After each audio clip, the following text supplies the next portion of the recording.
Inilatag na po ng Malacanang ang programa para sa paggunita sa ika-31 taon ng EDSA People Power Revolution.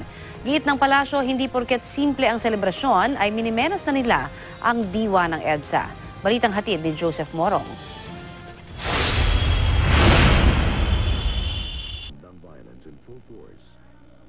Wala ang ganitong salubungan ng mga pangunahing tauhan ng EDSA People Power Revolution sa darating na paggunita sa ika-31 anibersaryo ng EDSA at unang paggunita rito ng Duterte administration.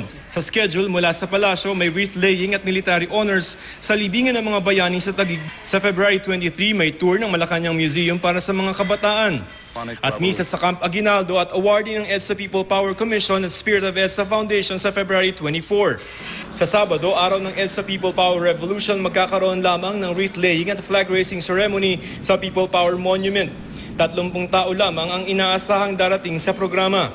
Hindi pa masabi sa ngayon ng palasyo kung makaka-attend si Pangulong Duterte sa mga programa. Dadalo naman si dating Pangulong Fidel Ramos. Inimbitahan naman na pero wala pang sagot si dating Pangulong Noynoy Aquino. Ipinagtanggol ng Malacanang ang simpleng selebrasyon sa Biyernes sa Camp Aguinaldo. So let's quiet down a bit.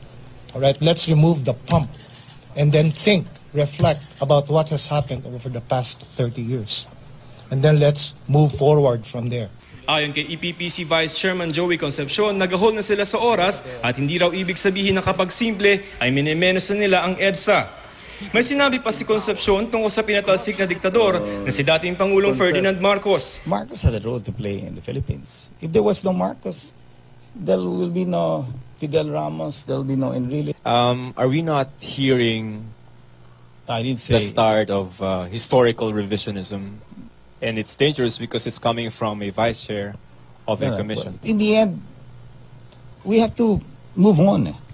We can't just be haunted by the past. I mean, we can't get stuck. Pero para kay Vice President Leni Robredo, hindi tama na itago sa isang tahimik na selebrasyon ng EDSA.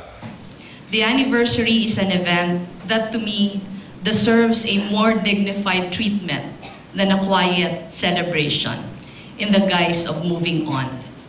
I believe that the truth of our past will ensure clarity of direction in our future. Moving on and forgetting may leave us in danger of making the same mistakes over and over again. Joseph Morong, GMA News.